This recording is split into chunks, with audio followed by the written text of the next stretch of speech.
viens de perdre mon livre, carrément. Je sais plus où je l'ai mis.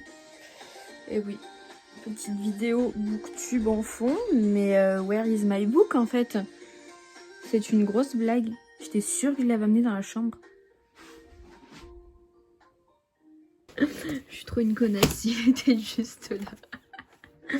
LOL. Bonjour à tous et bienvenue dans cette nouvelle vidéo vlog. Aujourd'hui, nous allons lire Le Misanthrope de Molière, pour ne pas changer. Et c'est donc le dernier jour de ce challenge.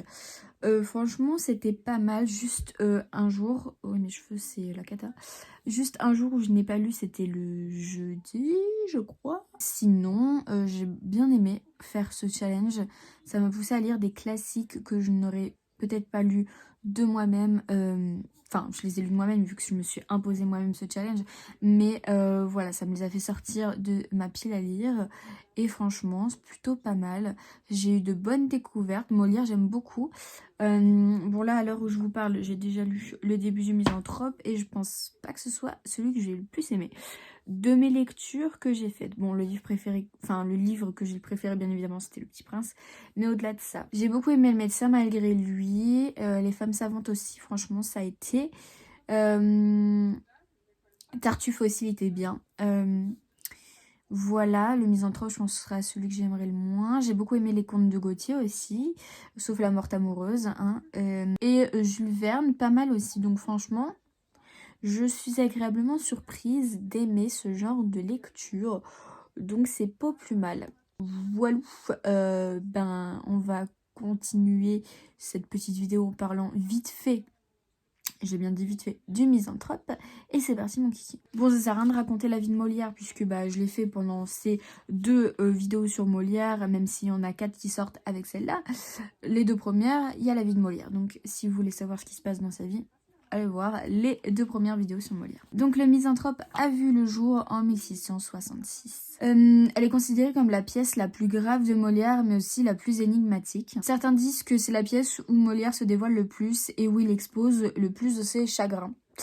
Donc à voir. Selon d'autres, Molière y expose les secrets de la cour et les mensonges aussi de toutes ces personnes hein, qui sont hautaines. Donc je vais lire une petite phrase qui est écrite dans la description du livre.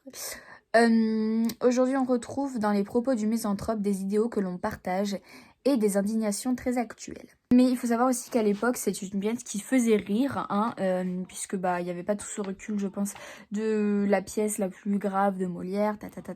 On a donc un personnage principal qui s'appelle Alceste, qui fait rire de par son ridicule. Voilà, donc on peut voir qu'il est têtu, qu'il est buté, enfin il y a plein de caractères qui ressortent de ce personnage, puisqu'il a été joué par Molière, à Skip. De même, je lis hein, ce qu'il raconte, ce que j'invente rien de toute façon de tout ce que je vous raconte. Dans cette seconde moitié du XVIIe, il n'était guère bon ton d'être mélancolique. Dans une société affable, courtoise et cultivée, on se devait de plaire en étant honnête homme et bel esprit. Louis XIV, au pouvoir depuis 1654, avait organisé à la cour un système social complexe, régi par des règles de la bienséance et du savoir-vivre, où chacun se positionnait selon ses volontés. Les personnages du Misanthrope, tous nobles, s'y conforment, semble-t-il, avec bonheur, sauf Alceste qui prétend déranger cette société subtilement organisée, en voulant transformer le monde paisible de la cour et des salons où chacun s'entraide et se fait des grâces. Alceste marche donc à contre-courant et s'épuise dans une course inutile parce que grotesque et maladroite. Avec raison, nul ne peut ni ne veut donc le suivre. Pour lui, il n'existe alors qu'une solution, celle que le roi ordonne habituellement, mais qu'il s'impose finalement lui-même, le bannissement et la solitude. Et en ce qui concerne le contexte, j'en parle, c'est exactement ce qui est écrit dans le livre, c'est exactement ce que je vous ai raconté sur la dernière vidéo de Molière, à savoir sur Tartuffe. Donc, si vous voulez savoir un peu plus sur le contexte, allez voir Tartuffe. Bon, j'ai lu le premier acte et j'avoue que j'en comprends pas grand-chose, à part qu'on a notre personnage, donc Alceste, dont je vous parlais juste avant, qui est un peu en mode hautain, parce qu'il a un ami qui s'appelle Philinte, qui est présent d'ailleurs ici.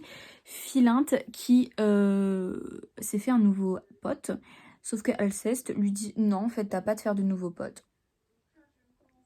Voilà en gros ce que j'en ai compris.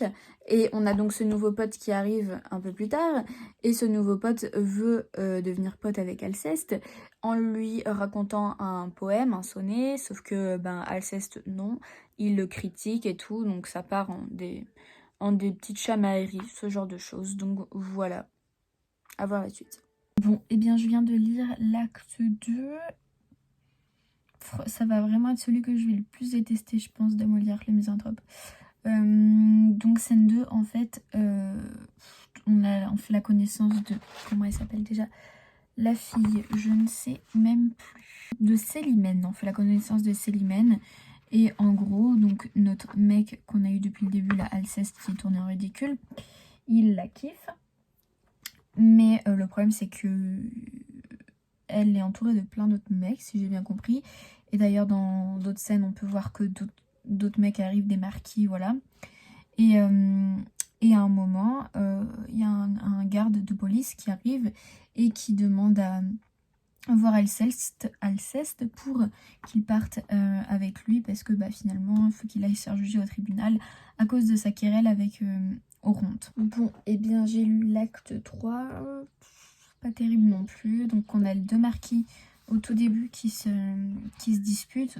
Comment il s'appelle Il s'appelle Acaste et Clitandre. Les deux se disputent, tout ça, puisque les deux kiffent la meuf qui s'appelle, bien évidemment, j'ai encore oublié son prénom, Célimène.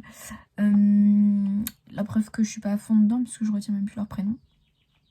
Mais voilà, ils se battent en gros pour elle, pour savoir lequel des deux serait le meilleur pour elle. Ensuite, elle reçoit la visite d'une amie, entre guillemets, une amie qui s'appelle Arsinoé.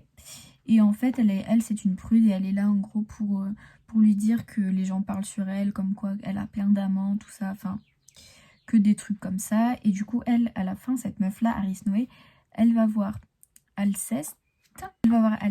Et en fait, elle lui dit qu'elle a une sale réputation, la fille qu'il aime, hein, du coup, Célimène.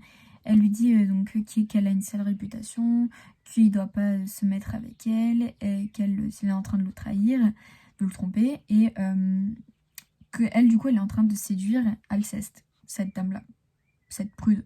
Askip est en train de séduire Alceste. Et je viens de perdre ma page. Je continue. Bon, l'acte 4, pareil, hein. On a Éliante et Philinte. Philinte, au début, Philinte il dit en fait qu'à la fin, il kiffe Éliante. Et Éliante lui dit qu'elle le kiffe aussi, mais je sais plus quoi. Et en fait, du coup, Éliante a dit qu'elle aime bien aussi Alceste.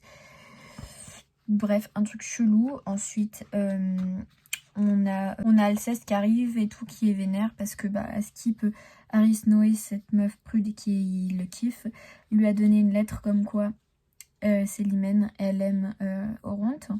Et du coup, il est vénère, il leur dit et tout. Ensuite, il y a Célimène qui arrive justement.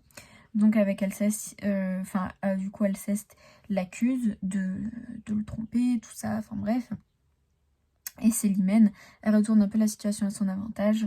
En mode, elle l'accuse lui de je sais plus quoi, de que ses sentiments sont pas sincères ou je sais pas quoi. Et finalement, à la fin, c'est un peu un retournement de situation. On apprend à la fin de l'acte 4 que le procès, là, donc qui devait aller au tribunal pour le truc d'Oronte, et qu'il le perd, donc il faut qu'il s'en aille ou je sais quoi. Bon, et bien dans ce dernier acte, donc on a donc notre Alceste qui était... je sais pas comment dire, mais qui doit se faire arrêter par le tribunal et en fait il veut fuir, il veut s'enfuir et tout de Paris. Et en fait il décide de demander à Célimène de s'enfuir avec lui.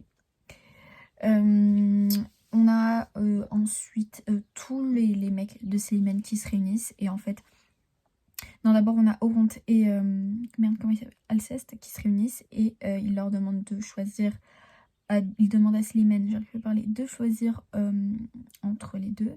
Et elle esquive, hein, tout ça. Et à la fin, il y a tous les marquis qui se ramènent. Et en fait, il dévoile des lettres qu'elle avait écrites, comme quoi elle dénigre tout le monde. Elle les critique et tout. Donc voilà. Et donc tout le monde s'en va, tout le monde se dit blablabla, on se casse, c'est une grosse connasse. Et Alceste, il est prêt à lui pardonner si elle accepte de s'enfuir avec lui. elle réfléchit, elle refuse. Du coup, bah, il reste tout seul. Et à la fin, on a quand même elle, comment elle s'appelle la meuf? Elle, Eliante et Philinte qui finissent ensemble. Voilà, tout simplement. Morale de l'histoire, ne jamais avoir trop de cum à la fois. Bon, ben voilà, cette vidéo est donc maintenant terminée. Franchement, pas terrible le misanthrope, je suis déçue. Mais vraiment déçue, enfin bref. Bon, ben c'est comme ça, on peut pas tout aimer. Pourtant, j'aime beaucoup toutes les pièces de Molière, mais ouais, celle-là, c'était la pièce de trop. Bon, allez, j'espère que ça vous a plu, j'espère que vous l'avez lu et que vous l'avez mieux aimé que moi. Moi, je vous fais de gros bisous et je vous dis à la prochaine.